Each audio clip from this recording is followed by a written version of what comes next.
For regular videos on ancient cultures and forgotten civilizations, please subscribe.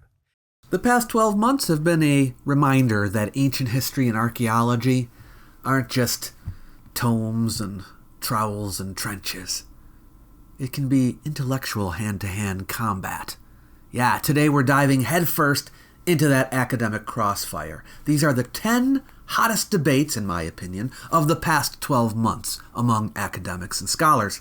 Arguments so fresh, the conference coffee cups are still warm.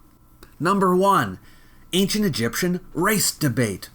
In July 2025, Adeline Morez-Jacobs and colleagues published the first full genome from ancient Egypt, a man from Nuweirat, radiocarbon dated to 2855 to 2570 BCE.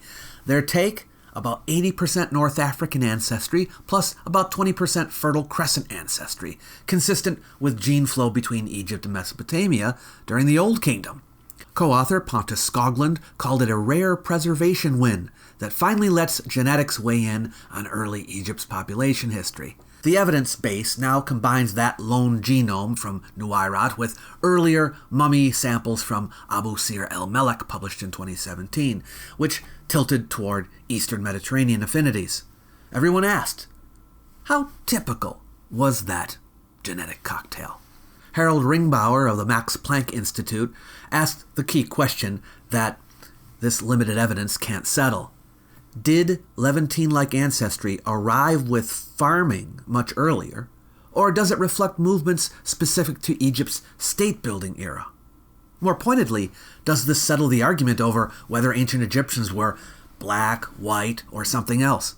The controversy flares because each dataset is narrow and can be weaponized. Afrocentric historians contend that colonial scholarship erased Egypt's African identity. Critics of the 2017 study note its northern bias, while skeptics of the 2025 paper call one genome an anecdote, not a population.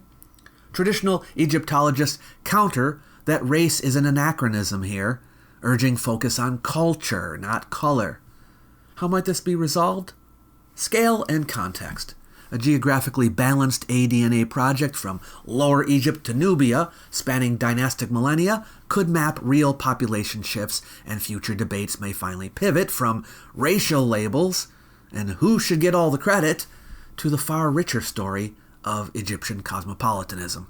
Who should own the world's antiquities? The countries where they were created, or the museums that now display them? That question boiled over again this summer when France introduced a bill that finally opens the door to returning colonial-era artifacts to their original countries, at the same time insisting the national collections remain inalienable.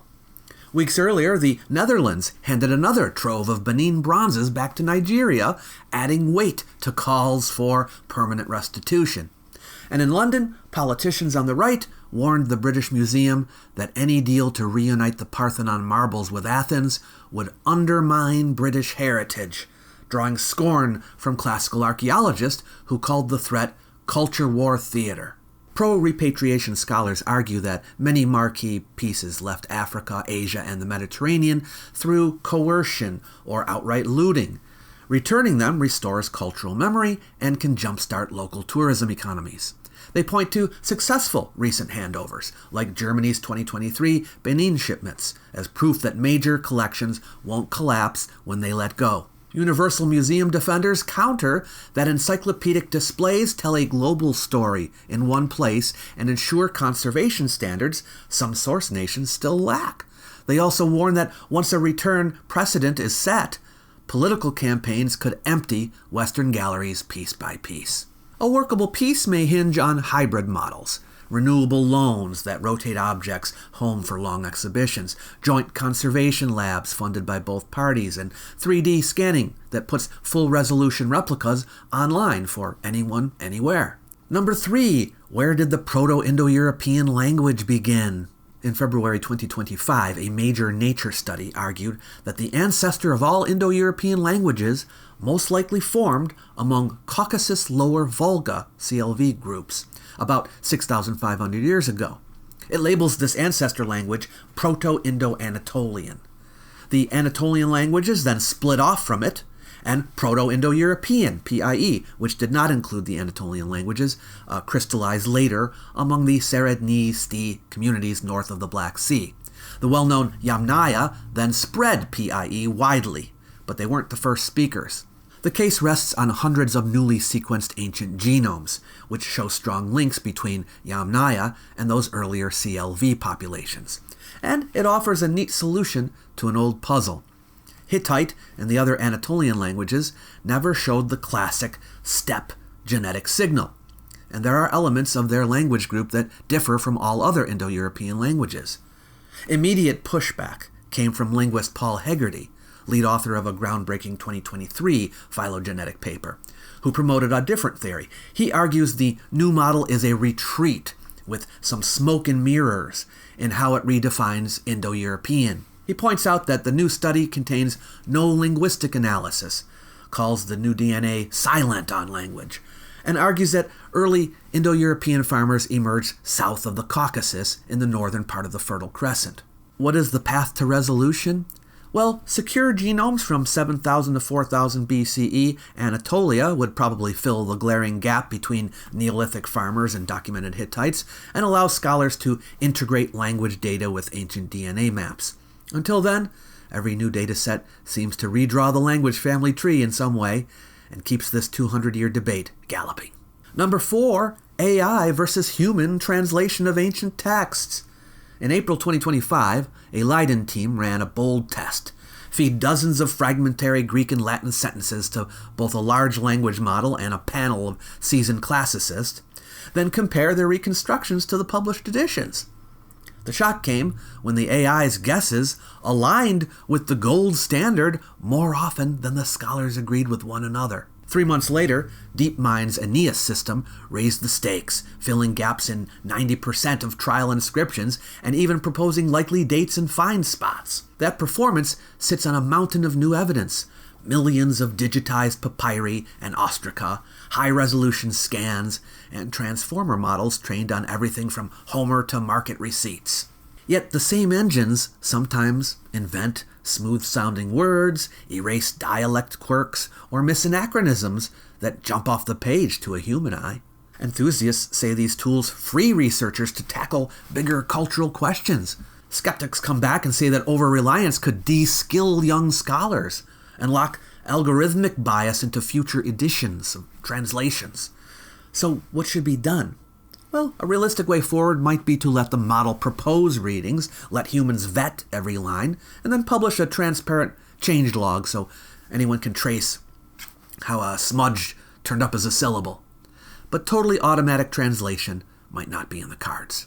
Number 5, were there true cities in the ancient Amazon? Back in January 2024, a Science cover story raised some archaeologist eyebrows. LiDAR sweeps over Ecuador's Upano Valley uncovered gridded avenues, 6-meter-high platform mounds, and canal-fed garden plots dating to 500 BCE to 300 CE.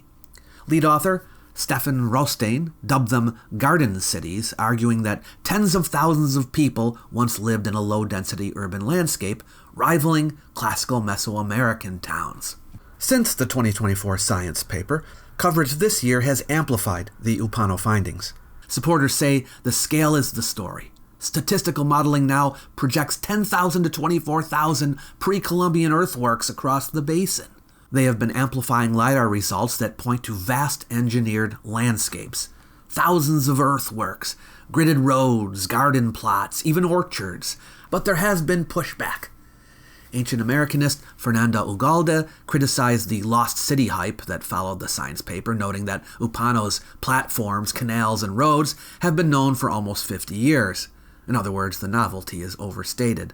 Alejandra Sanchez Pollo, an archaeologist who co-authored the 2023 LiDAR overview of the Upano Valley in Ecuador's National Institute of Cultural Heritage Journal, notes that her team had already published remote sensing results before the Science paper. We had the opportunity to work all of that data, she said, but since we weren't publishing in Science, it didn't create the same stir. Both of them caution that claims about cities should rest on excavation, as much as on eye-catching scans. How can they settle this? Well, treat LiDAR as the map, not the verdict. As archaeologist Mark Robinson put it, LiDAR gives the magic landscape, but teams still need radiocarbon, GPR, and trench-by-trench ground truthing to answer population and permanence. Rostein's group says that follow-up is underway. Number 6, Celtic identity, ancient reality or modern invention.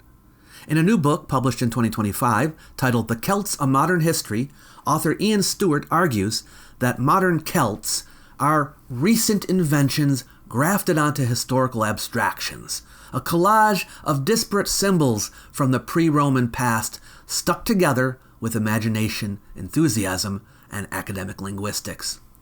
He refers to the idea of one Celtic people as a Victorian marketing triumph rather than an Iron Age reality. That claim hit a nerve.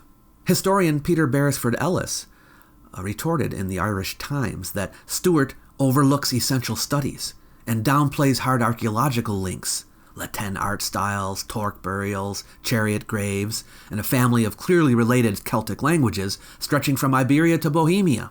Stewart's supporters fire back.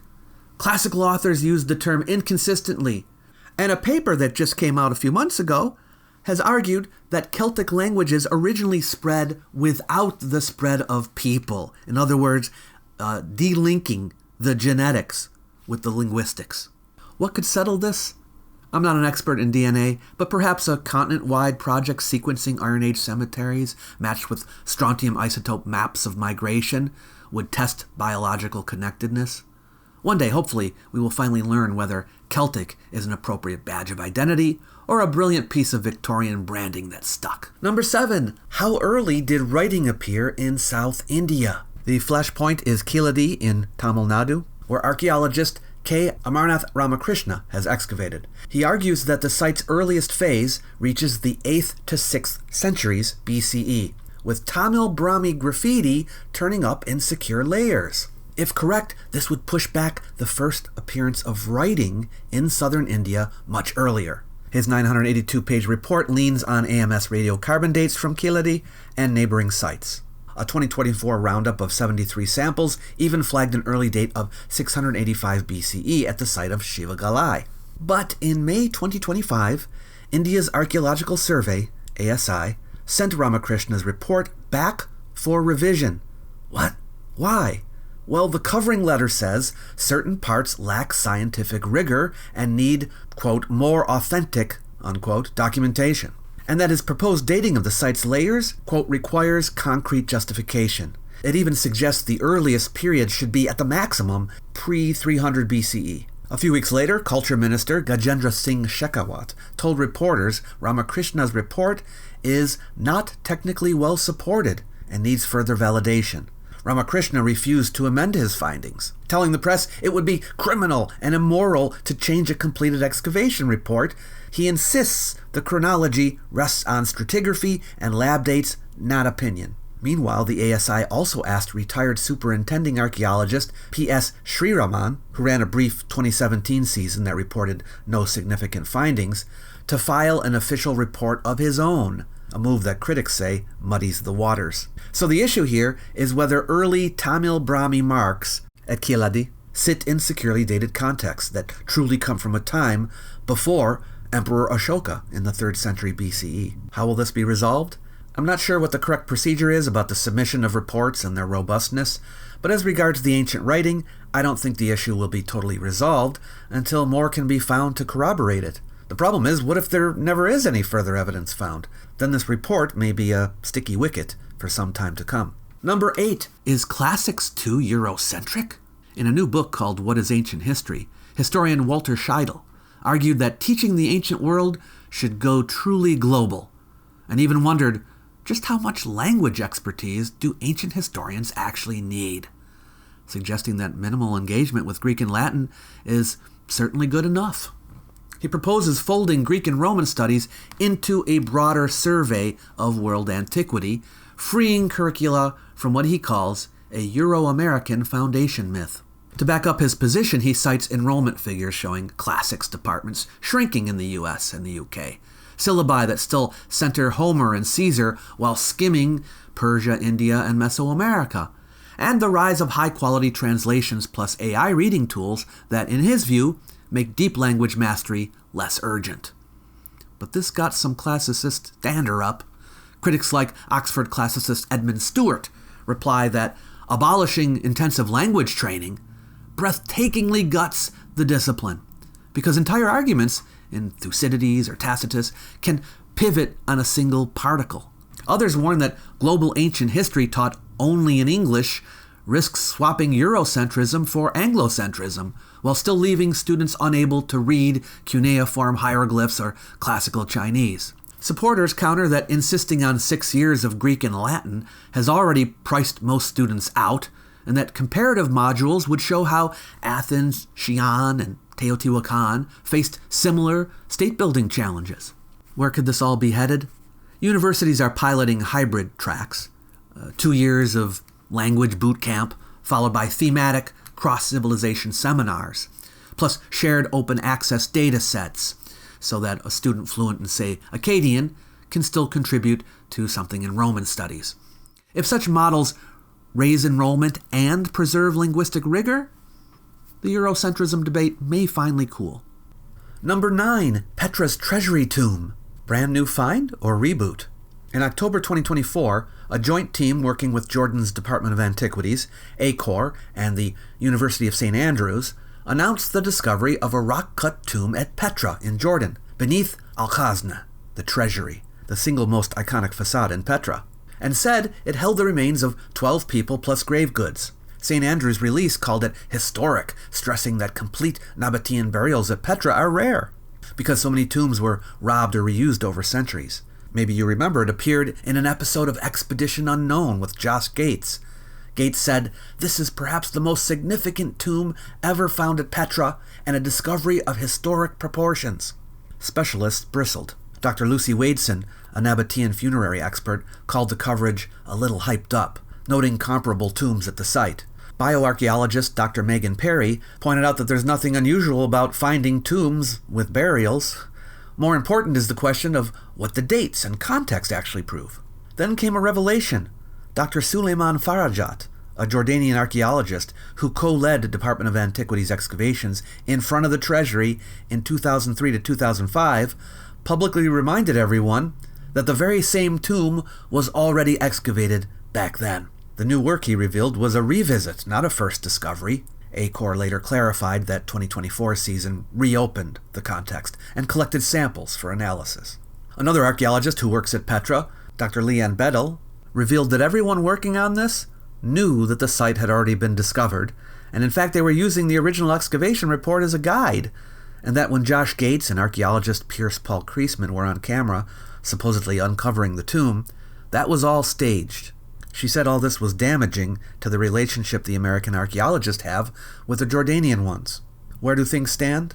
ACOR says samples, radiocarbon, OSL, DNA, ceramics, were collected, and analysis is coming. And number 10, the Dead Sea Scrolls redated? In June 2025, the PLOS-1 team, led by Marvin Popovich, unveiled Enoch, an AI that blends radiocarbon results with handwriting metrics to redate 30 Dead Sea Scroll fragments, pushing several, like pieces of First Enoch and the Community Rule, a century earlier than previously thought. Supporters called it the next step in biblical chronology. The data behind the claim are impressive. Fresh, high-precision C14 runs from Zurich and Oxford, multispectral images that let the program measure every pen stroke angle, and a Bayesian routine that fuses chemistry with paleography into a single probability curve. But pushback was immediate. Epigrapher Christopher Ralston told Bible History Daily the new dates for 4Q114, one of the fragments, stretch credulity, because internal linguistic clues point later. Scroll veteran Peter Flint warned in Live Science that a 30-scroll training set is promising but premature. By contrast, Jonathan Bendove likes the algorithm for spotlighting scribal quirks scholars miss. And archaeologist Jonathan Adler says critics rely too heavily on what we've always thought rather than measured data. What could settle things? Well, you could run Enoch and a panel of human editors in a blind test on some new fragments, then publish every intermediate step, models, code, error bars, in an open repository. So there you have it, my picks for the 10 hottest academic debates about ancient history in the last year. Are there any scholarly controversies that you think I left out? If so, tell me in the comments section below. You might like my little e-booklet, Why Ancient History Matters. It's designed to persuade people that the subject is important, even in the modern world. You might also wish to use it to help spread the word, so feel free to share it with someone you know. It's free for anyone who wants it. I've left a link in the description box below the video for you to grab a copy. Catch you later.